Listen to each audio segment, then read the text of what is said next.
ভালো যাচ্ছে। আর সকলেই আপনারা জানেন এবং চমৎকার একটা সম্পর্ক আছে, আমাদের ফ্যামিলি একটা বন্ডিং আছে।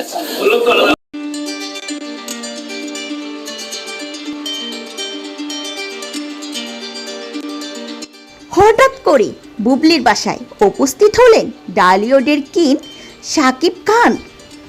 দীর্ঘদিন ব্যস্ততার পর বুবলির সঙ্গে সময় কাটাতে দেখা যায় এই সুপারস্টারকে। সন্তান ও মায় টানে ঘরে বসে থাকতে পারলেন না ডালিউডের এই মেগা স্টার। বাবা ও মেয়ের এই আদরের খুনসুটি যেন চোখে পড়ার মতো। সাংবাদিকরা যখন শাকিব খানকে প্রশ্ন করে, দুইটি ছেলে সন্তানের পর এবার আপনি কন্যা সন্তানের বাবা হয়েছেন, আপনার অনুভূতি কি? উত্তরে শাকিব খান বলে, আমি কখনো ভাবিনি যে এত দামি গিফট। আমি অনেক বেশি খুশি হয়েছি। আমি ভাবতেও পারিনি এরকম একটা বুবলি আমাকে উপহার দিবে।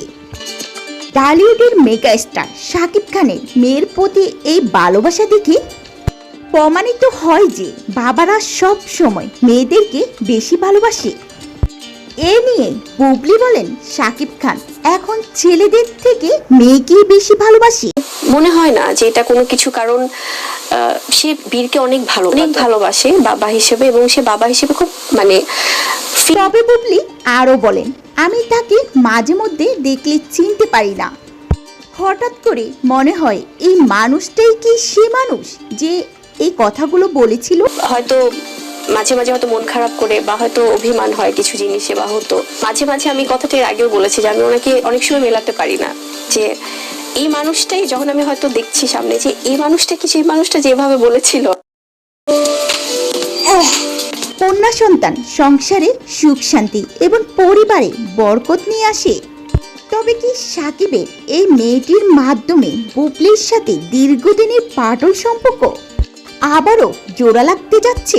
বিষয়টি নিয়ে নেতিবাচক মন্তব্য করছে নেটিজেনরা। অন্যদিকে যারা অপবিশ্বাসের ভক্ত অনুরাগী আছেন তারা ক্ষিপ্ত হয়ে আছেন। অন্যদিকে শাকিব খান তার 3 সন্তানকে সমান গুরুত্ব দিয়ে থাকে এবং তাদের যাবতীয় খরচ বহন করছেন নিজ দায়িত্বে। বুবলি বলেন, শাকিব কন্যা সন্তান পেয়ে আমাকে এতটা ভালোবাসবে আমি কল্পনাও ভাবতে পারিনি।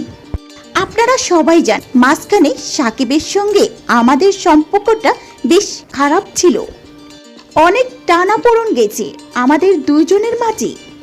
আমরা সেপারেশনে ছিলাম, অথচ এমনও কথা উঠেছে আমাদের ডিভোর্স হয়ে গেল। সেই পরিস্থিতির থেকে বর্তমান সময় সাকিব আর আমি এতটা ভালো থাকব সেটা আসলে কখনোই ভাবতেই পারিনি।